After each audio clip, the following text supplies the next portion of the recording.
नमस्कार साथियों, मैं सत्येंद्र सिंह एक बार फिर से स्वागत करता हूं आपका अपना यूट्यूब चैनल जेआरएस एकेडमी पर। दोस्तों, आज हम लोग व्यतिकरण चैप्टर स्टार्ट करेंगे जो क्लास 12th के लिए बहुत इंपॉर्टेंट चैप्टर होता है। यहाँ से बोर्ड परीक्षा में आपके क्वेश्चंस भी देखे जाते हैं, डेरिवेशन भी आता है। एक डेरिवेशन तो श्योर आता है, अगर डेरिवेशन नहीं आता है तो यहाँ से क्वेश्चन भी देखा जाता है। ठीक है ना? तो हम लोग जो व्यतिकरण चैप्टर है जिसे हम लोग इंटरफेरेंस नाम देते हैं, आइए हम लोग देखते हैं क्या होता है व्यतिकरण। तो सबसे पहले चैप्टर का नाम दोस्तों व्यतिकरण। व्यतिकरण, इंटरफेरेंस। इस चैप्टर को दोस्तों हम लोग पढ़ेंगे, समझेंगे, इसका डेरिवेशन करेंगे और देखेंगे कि यहाँ से क्या क्या चीजें पूछा जाता है और कैसे क्वेश्चन किया जाता है। दोस्तों, व्यतिकरण के बारे में अगर हम चर्चा करें इससे पहले, आप लोग तो जानते ही हैं कि जो लाइट होती है उसका दो नेचर होता है, डुअल नेचर होता है। एक होता है पार्टिकल नेचर, एक पार्टिकल नेचर एक कण रूप में चलता है, और एक वेव नेचर, वेव नेचर, तरंग प्रकृति। तो प्रकाश जो होता है दोस्तों वो आपका कण के रूप में भी चलता है और तरंग के रूप में भी चलता है। तो जो व्यतिकरण चैप्टर है ये आपका तरंग प्रकाशिकी के अंतर्गत आता है। तो हम ये मान के चलेंगे जो प्रकाश होता है वो एक तरंग है और तरंग के रूप में ही चलता है, और इसके सारे बिहेवियर, सारे तरीके, सब कुछ दोस्तों तरंग के तरह ही काम करेंगे। अगर तरंग की बात करें तो हम देख सकते हैं कि मान लीजिए ये एक तरंग है। तरंग क्या होता है? किसी भी माध्यम में डिस्टरबेंस से ही क्या होता है? तरंग होता है। अगर हम कहते हैं कि प्रकाश ऐसे तरंग के रूप में चल रही है और ये तरंग आपका किसी मीन पोजीशन, कोई साम्य स्थित या माध्य स्थित है, उस माध्य स्थित के इधर उधर वो क्या कर रहा है? वाइब्रेट करता हुआ, कंपन करता हुआ वो जा रहा है। तो इसी को हम लोग दोस्तों बोलेंगे वेव, बोलेंगे तरंग, बोलेंगे। तरंग प्रकाश के रूप में जो प्रकाश है वो तरंग के रूप में चल रहा है, तो प्रकाश ऐसे गया। अब दोस्तों आप जानते हैं कि जब तरंग चलता है तो उस तरंग में जो ये ऊपर ये जो पार्ट है ये आपका ये साम्य स्थित है, या हम इसे कहेंगे माध्य स्थित कहेंगे। माध्य स्थित, माध्य स्थिति, जिसे हम लोग दोस्तों मीन पोजीशन बोलेंगे। मीन पोजीशन बोलेंगे। और इस माध्य स्थित के ऊपर नीचे लंबवत ये क्या करता है? जो माध्यम के पार्टिकल होते हैं वो वाइब्रेशन करते हैं, वाइब्रेट करते हैं, कंपन करते हैं।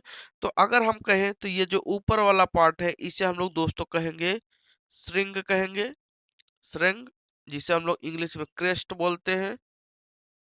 और नीचे वाले पार्ट को हम लोग गर्त बोलेंगे, जिसे हम लोग दोस्तों ट्रफ बोलते हैं। ट्रफ बोलते हैं। ठीक है ना? तो हम यूं कह सकते हैं जो प्रकाश होता है वो श्रृंग और गर्त के रूप में चलता है, क्रस्ट और ट्रफ के रूप में चलता है। अब दोस्तों यहाँ पे बात करते हैं कि अगर ये क्रस्ट और ट्रफ के रूप में चलता है तो इसमें क्या क्या चीजें होती है। तो दोस्तों सबसे पहले हम कह दें कि इसमें दोस्तों क्या होता है? आयाम होता है, और आयाम ही किसी तरंग की तीव्रता को डिसाइड करता है। ये आयाम है। आयाम तरंग का किसी तरंग का माध्य स्थित के एक ओर चला गया अधिकतम विस्थापन होता है। अधिकतम दूरी को ही हम लोग क्या कहते हैं? आयाम कहते हैं।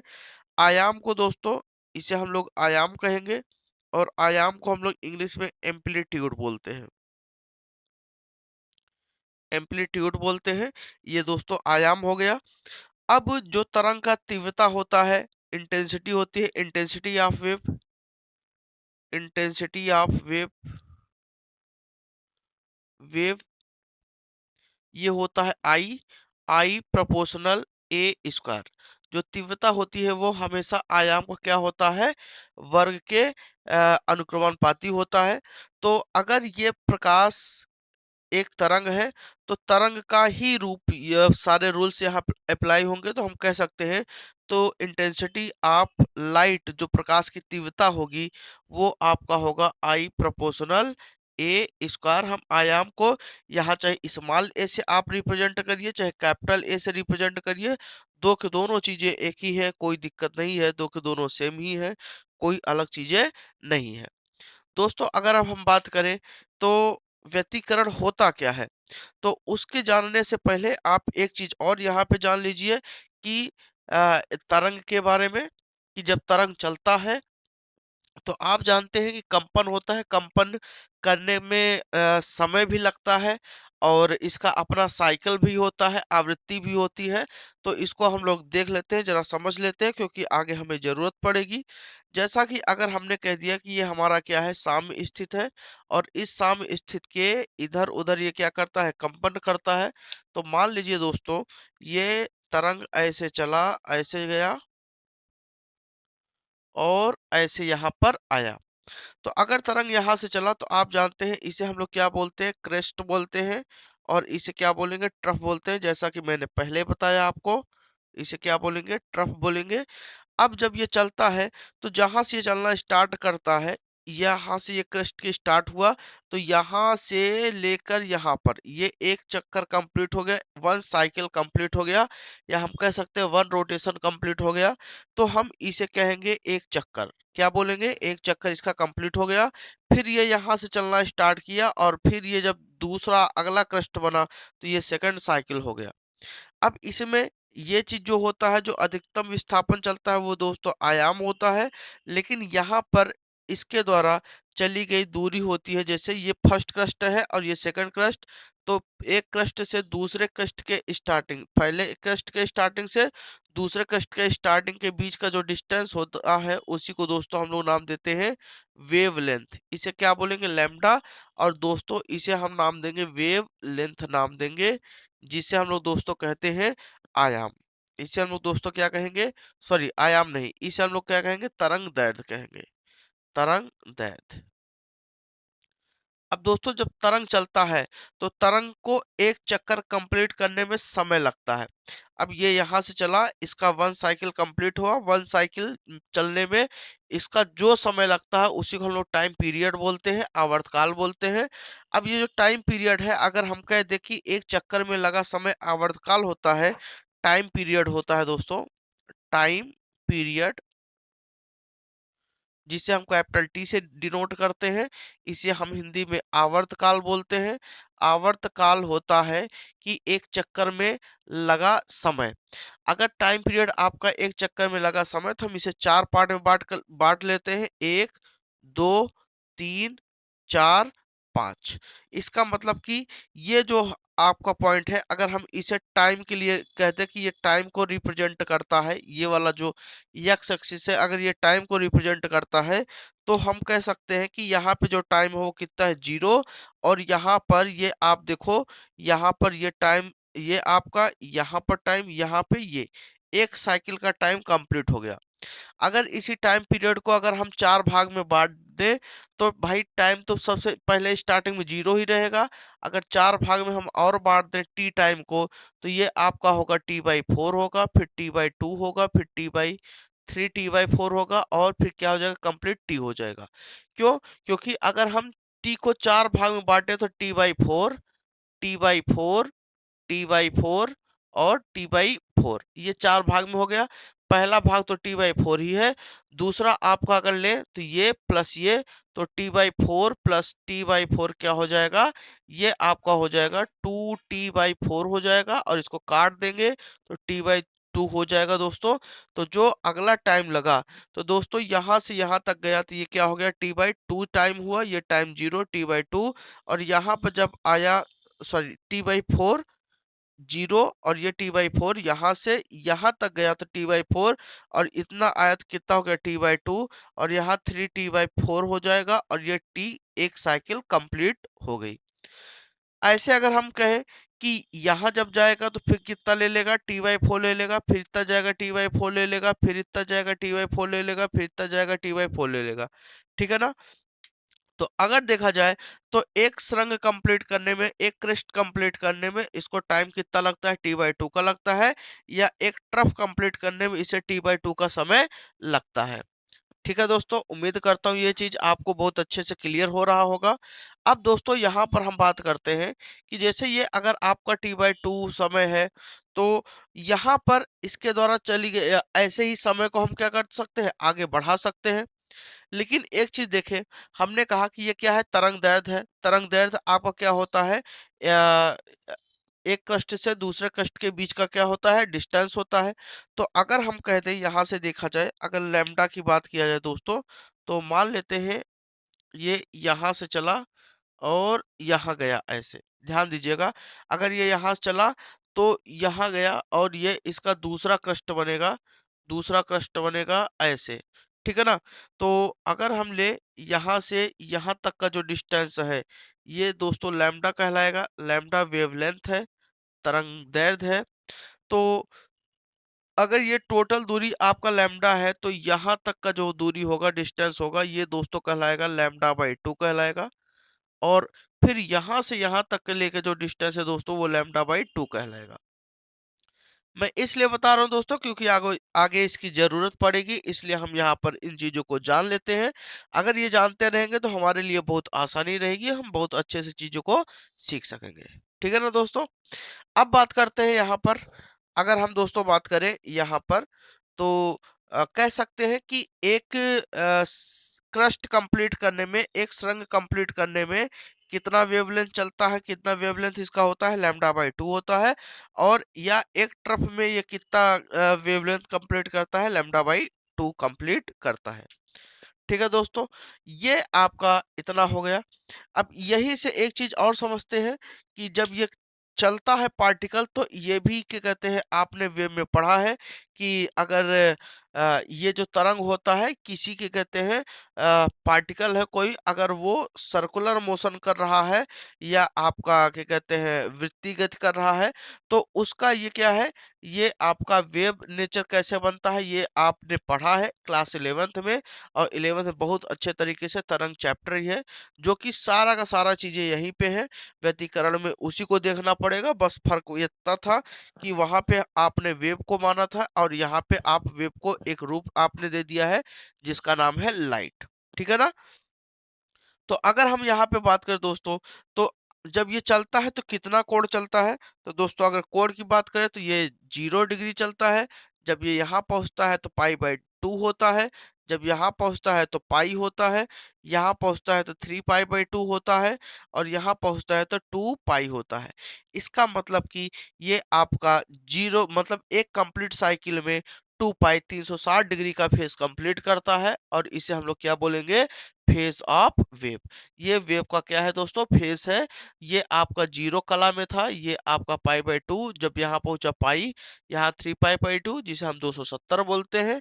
और यहाँ पर कितना पहुंचा, 2 पाई। और 2 पाई को हम लोग दोस्तों क्या बोलेंगे, 360 डिग्री बोलेंगे। ठीक है दोस्तों, समझ में आ रहा है? अब हम लोग दोस्तों आगे बढ़ते हैं। अब अगर हम यहाँ पर आगे देखें कि व्यतिकरण क्या होता है, तो आपने देखा है दोस्तों कि मान लीजिए आप एक कोई टार्च ले लेते हैं या कोई लाइट ले लेते हैं, प्रकाश डालते हैं। तो किसी सरफेस पे जब आप प्रकाश डालते हैं, तो उसका अपने प्रकाश तीव्रता होती है, क्योंकि उसका अपना आयाम होता है।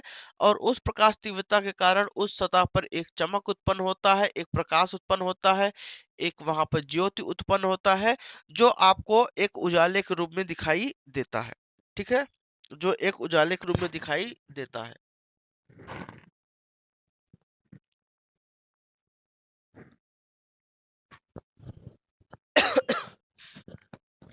आइए दोस्तों देखते हैं।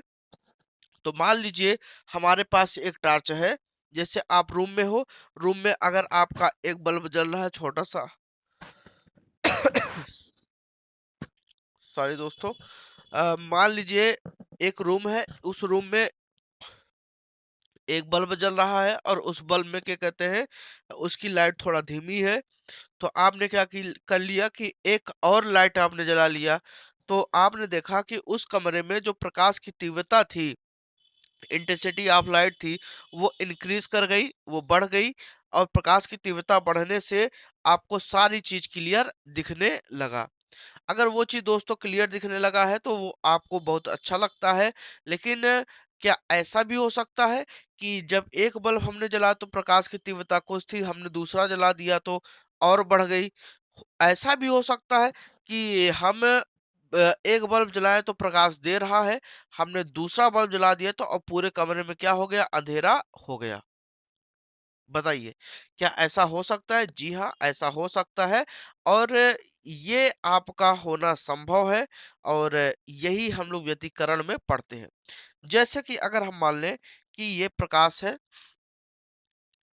ये तरंग है और ये तरंग यहाँ से चली और ऐसे गई और इस स्थान पर पड़ी, हमें क्या मिल गया दोस्तों? ब्राइट मिल गया।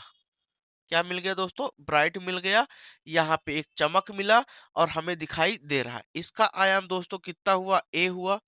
हमने एक क्या किया? यहाँ पर और प्रकाश डाला। हमने एक और यहाँ पे दोस्तों प्रकाश डाला और ये प्रकाश ऐसे गया और यहाँ पे पड़ा और हमने देखा कि यहाँ पे भी क्या हो गया? आपका ब्राइट मिल रहा है। क्या मिल रहा है? ब्राइट मिल रहा है।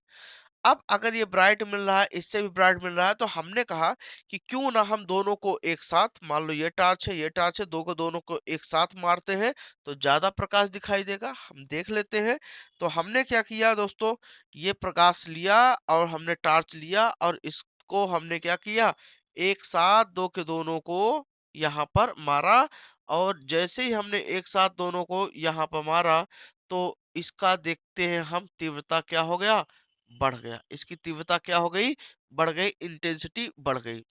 तो यहाँ पे हमें क्या दोस्तों मिल गया? ब्राइट तो मिला ही, लेकिन इसकी इंटेंसिटी जो थी, इंटेंसिटी ऑफ लाइट, वो क्या हो गई? मैक्सिमम हो गई। इंटेंसिटी क्या हो गई दोस्तों? इंक्रीज कर गई। जो प्रकाश की तीव्रता थी दोस्तों वो क्या हो गया? इंक्रीज कर गया। अब आप कहोगे कैसे सर?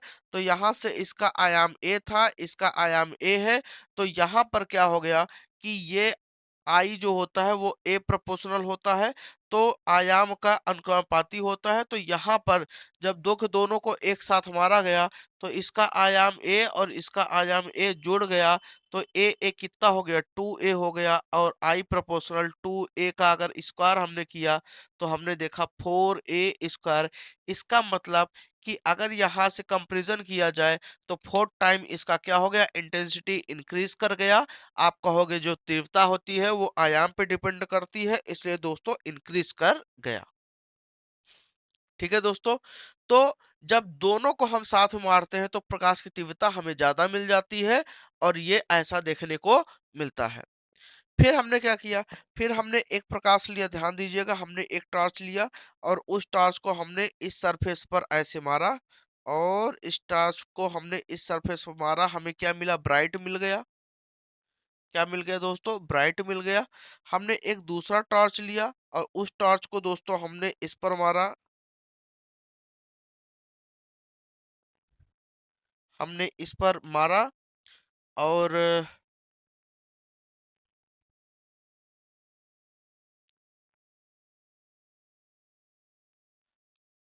1 मिनट, थोड़ा सा डायग्राम बना देता हूँ।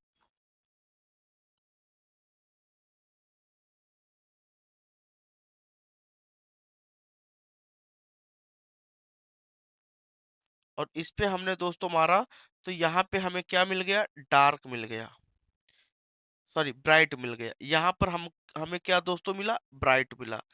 हमने कहा कि अगर इन दोनों को साथ में हम मारते हैं, मान लो ये एक टार्च है, एक टार्च को हमने इस पर मारा तो हमें क्या मिल गया? ब्राइट मिल गया। हमने दूसरा टार्च लिया, उस दूसरे टार्च को जलाया तो हमें पर्दे पर क्या मिला? ब्राइट मिला।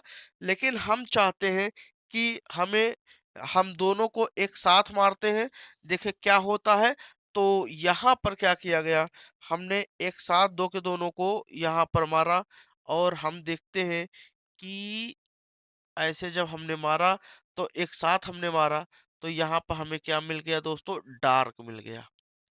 डार्क मिल गया। डार्क का मतलब दोस्तों क्या है? इसकी इंटेंसिटी, इंटेंसिटी जो दोस्तों है वो क्या हो गया? मिनिमम हो गया या हम कह सकते हैं जीरो हो गया। इंटेंसिटी मिनिमम हो गया दोस्तों या जीरो हो गया। ऐसा संभव है? हाँ संभव है। और इसी फिनोमिना को दोस्तों हम लोग क्या कहते हैं? व्यतिकरण कहते हैं, इंटरफेरेंस कहते हैं। ठीक है दोस्तों।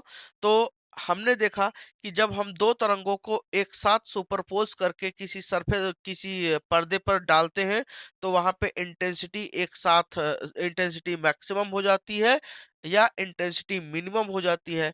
इंटेंसिटी मैक्सिमम और मिनिमम होने की जो दोस्तों फिनोमिना है, उसी फिनोमिना को हम नाम देते हैं व्यतिकरण नाम देते हैं। तो ये दोस्तों क्या था, व्यतिकरण था। अब हम इसकी परिभाषा लिख लेते हैं, क्योंकि आपके यूपी बोर्ड परीक्षा में पूछा जाता है व्यतिकरण को परिभाषित कीजिए। ठीक है। और ये भी पूछा जाता है कि व्यतिकरण कितने प्रकार का होता है। तो आइए दोस्तों, सबसे पहले आप हेडिंग बनाइए, व्यतिकरण क्या होता है। तो व्यतिकरण के बारे में अगर हम यहाँ पर देखें, तो व्यतिकरण क्या होता है, हम लिख सकते हैं दो तरंगों के बीच अध्यारोपण के कारण, दो तरंगों के बीच अध्यारोपण के कारण, अध्यारोपण के कारण, अध्यारोपण को दोस्तों हम लोग सुपरपोजिशन कहते हैं। सुपरपोजिशन के कारण माध्यम के कुछ बिंदुओं पर, माध्यम के कुछ बिंदुओं पर, माध्यम के कुछ बिंदुओं पर परिणामी तीव्रता न्यूनतम या अधिकतम, माध्यम के कुछ बिंदुओं पर परिणामी तीव्रता अधिकतम, परिणामी तीव्रता अधिकतम अथवा न्यूनतम, न्यूनतम होने की घटना को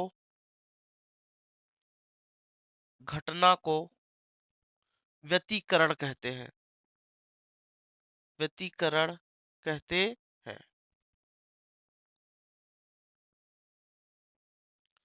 तो दोस्तों ये है, दो तरंगों के बीच अध्यारोपण के कारण माध्यम के कुछ बिंदुओं पर परिणामी तीव्रता अधिकतम अथवा न्यूनतम होने की घटना को व्यतिकरण कहते हैं, या प्रकाश का व्यतिकरण कहते हैं। तीव्रता अधिकतम मैक्सिमम और तीव्रता न्यूनतम मिनिमम। तो अधिकतम को हम लोग दोस्तों बोलेंगे मैक्सिमम, और इसे हम लोग बोलेंगे दोस्तों मिनिमम।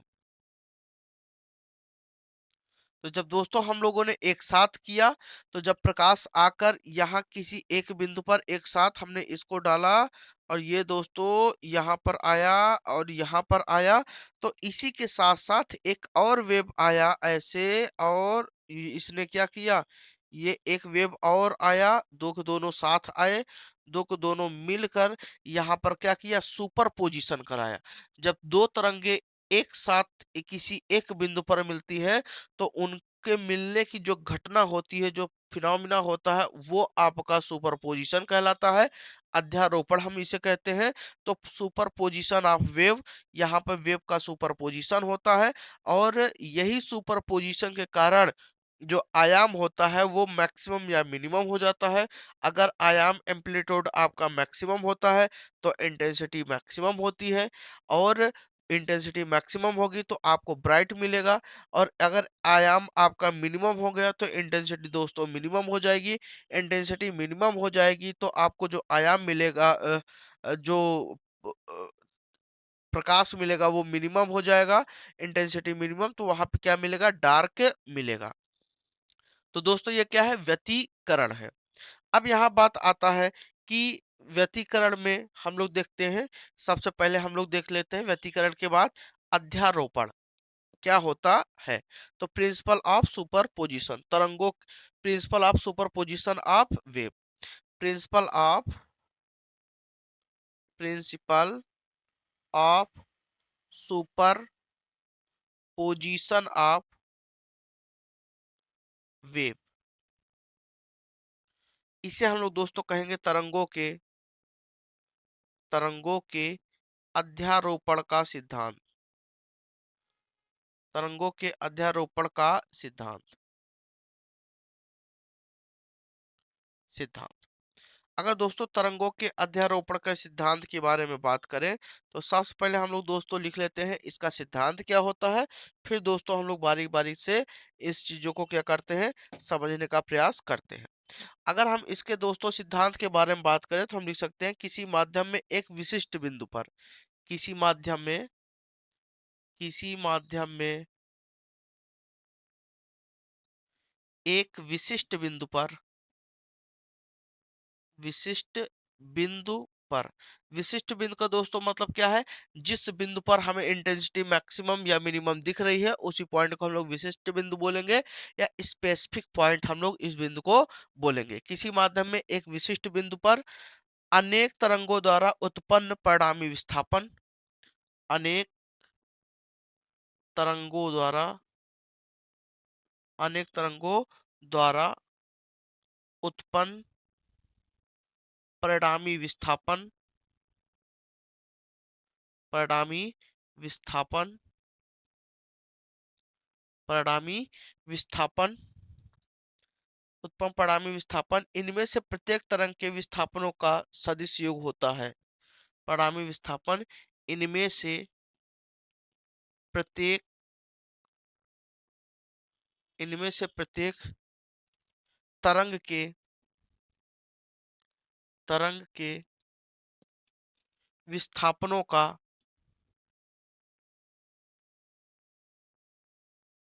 सदिश योग होता है, सदिश योग होता है। ठीक है दोस्तों, तो ये परिभाषा आपका पूछा भी गया है, दो के दोनों परिभाषा पूछा गया है, ये भी बहुत ही इंपॉर्टेंट है। एक नंबर में आपका पूछा गया है, और principle of superposition of wave, ये भी बहुत आपका इंपॉर्टेंट है। ये भी दोस्तों आपके यूपी बोर्ड एग्जाम में एक नंबर में पूछा जा चुका है, और इस परिभाषा को आप याद रखिएगा। हो सकता है ये परिभाषा फिर से रिपीट कर जाए, अगर रिपीट कर जाएगा तो दोस्तों आप इसे लिख सकते हैं आराम से। ठीक है ना दोस्तों, अब आइए हम लोग चर्चा करते हैं इस पर कि क्या होता है परिणामी विस्थापन, या इनका योग क्या होता है। मान लीजिए एक हमने एक विशिष्ट पॉइंट ये ले लिया, एक पॉइंट, हमें इसी पॉइंट पर देखना है कि क्या हो रहा है, परिणामी तीव्रता क्या है या परिणामी आयाम क्या है। तो मान लेते हैं अगर एक यहाँ पर इस पॉइंट पर एक तरंग ऐसे आपका आ रहा है, ऐसे, यहाँ पर दूसरा तरंग आ रहा है ऐसे, ध्यान दीजिएगा, यहाँ से एक दूसरा तरंग ऐसे आ रहा है, यहाँ पर आ गया, एक इसी पॉइंट पर तीसरा तरंग आ गया, ऐसे तीसरा तरंग आ गया, एक इस पॉइंट पर एक चौथा तरंग आ गया दोस्तों। तो इस पॉइंट पर अगर ये तरंग का अगर देखा जाए आयाम, भाई सब तरंग है, सभी तरंगों का जरूरी नहीं कि आयाम उनका समान हो, उनका आयाम अलग-अलग भी हो सकता है। अगर उनका आयाम अलग-अलग होगा तो उनका दोस्तों विस्थापन भी क्या होगा, अलग-अलग। ठीक है दोस्तों, उनका विस्थापन क्या होगा, अलग-अलग। क्यों? क्योंकि दोस्तों जो तरंग का फार्मूला होता है, समीकरण होता है, वो y बराबर a sin ओमेगा t होता है, जैसा कि आपने 12th में पढ़ा, 11th में पढ़ा हुआ है, y बराबर a sin ओमेगा t। तो यहाँ पर जो आपका y होता है वो डिपेंड करेगा, आपका a पर डिपेंड करेगा। a आपका अगर अलग है, इसका आयाम अगर A1 है, इसका A2 है, A3 है, A4 है, तो इनका विस्थापन भी क्या होगा, अलग अलग। मान लेते हैं इसका विस्थापन y1 वेक्टर, इसका विस्थापन y2 वेक्टर, इसका विस्थापन y3 वेक्टर, और इसका विस्थापन क्या हो गया दोस्तों, y4 वेक्टर। तो इस पॉइंट पर अगर देखा जाए, तो इस पॉइंट पर अगर देखा जाए तो यहाँ पर क्या कहते हैं, जो क्या कहते हैं तरंग है, तरंग का जो विस्थापन है वो क्या है, वो अलग अलग है। ये पॉइंट y1, ये y2, y3, ये y4, तो ये क्या है, ये दोस्तों अलग अलग क्या है, डिस्प्लेसमेंट है। और ये जो डिस्प्लेसमेंट है दोस्तों, अगर देखा जाए ये जो डिस्प्लेसमेंट है, तो यहाँ पर हम लोग देखेंगे कि इनका जो टोटल योग होता है वो वेक्टर एडिशन का फॉलो करता है। इसका मतलब कि अगर हम यहाँ से टोटल विस्थापन अगर हम निकालें, अगर हम इनका कुल विस्थापन देखें y equal to Y vector, तो ये क्या हो जाएगा, y1 vector plus y2 vector plus y3 vector plus y4 vector. अगर ऐसे दोस्तों इस स्पेसिफिक पॉइंट पर और भी अगर आपके तरंग आते हैं तो उनका जो विस्थापन होगा वो सभी के सदिश योग के बराबर होता है। यही दोस्तों आपका कहलाता है law of superposition of wave, या इसी को दोस्तों हम लोग कहेंगे principle of superposition of wave. तो हम क्या करेंगे, जितने हमारे पास यहाँ पे तरंग होंगे उनको सबको हम सदिश रूप में हम जोड़ेंगे। इसका मतलब क्या है कि हम जब जोड़ेंगे तो इनका डायरेक्शन हम जरूर ख्याल रखेंगे। क्यों? क्योंकि हम देखेंगे दोस्तों कि यहाँ पर अगर आपका ऊपर बनता है, ध्यान दीजिएगा जरा सा मैं यहाँ पे दिखाने की कोशिश कर रहा हूँ। अगर मान लेते हैं ये तरंग है तो ये आपका ऐसे आया हुआ है और एक आपका यहाँ पर आया हुआ है, ये दूसरा आपका तरंग यहाँ पर ऐसे आया हुआ है। तो इस पॉइंट पर अगर हम इस वाले ब्लैक वाले को देखें तो इसका आयाम कितना है, प्लस ए, और इस वाले का देखें दोस्तों तो इसका आयाम क्या है, माइनस ए। तो इस पॉइंट पर आपका अगर देखा जाए प्लस ए और ये माइनस ए, तो ये एक दूसरे को कैंसिल भी कर सकते हैं क्योंकि विस्थापन एक सदिश राशि होता है। अर्थात इन्हें जोड़ते या घटाते समय हम लोग इनका डायरेक्शन को बहुत अहमियत देते हैं। और हम यहाँ पर क्या करेंगे दोस्तों, इनका क्या कहते हैं, दिशा का बहुत ध्यान रखेंगे। तो दोस्तों ये क्या था, तरंगों के अध्यारोपण का सिद्धांत और व्यतिकरण की परिभाषा। तो उम्मीद करता हूँ दोस्तों ये आपको बहुत अच्छे से क्लियर हुआ होगा व्यतिकरण के बारे में। तो हम लोग अगले क्लास में देखेंगे, अगले वीडियो में देखेंगे कि व्यतिकरण के प्रकार कितने होते हैं, इंटरफेरेंस के प्रकार कितने होते हैं, और फिर हम लोग देखेंगे जो सुपरपोजिशन है वो कैसे होता है, क्या कहते हैं, कितने प्रकार का होता है, कंस्ट्रक्टिव सुपरपोजिशन, डिस्ट्रक्टिव सुपरपोजिशन, इनके बारे में हम लोग अध्ययन करेंगे, समझेंगे, पढ़ेंगे। अगर आपको हमारा वीडियो पसंद आया हो तो आप अपना राय जरूर व्यक्त करें और कमेंट बॉक्स में जरूर राय दें। वीडियो को हमारे लाइक करें, चैनल को सब्सक्राइब करें, नोटिफिकेशन बेल को ऑन कर लें ताकि जब भी हम वीडियो डाला करें तो आप तक संदेश पहुंच जाया करे। और कोशिश करिएगा, जरूर सब्सक्राइब कर लीजिएगा, दोस्तों में शेयर करिएगा। थैंक यू दोस्तों, मिलते हैं अगले वीडियो के साथ।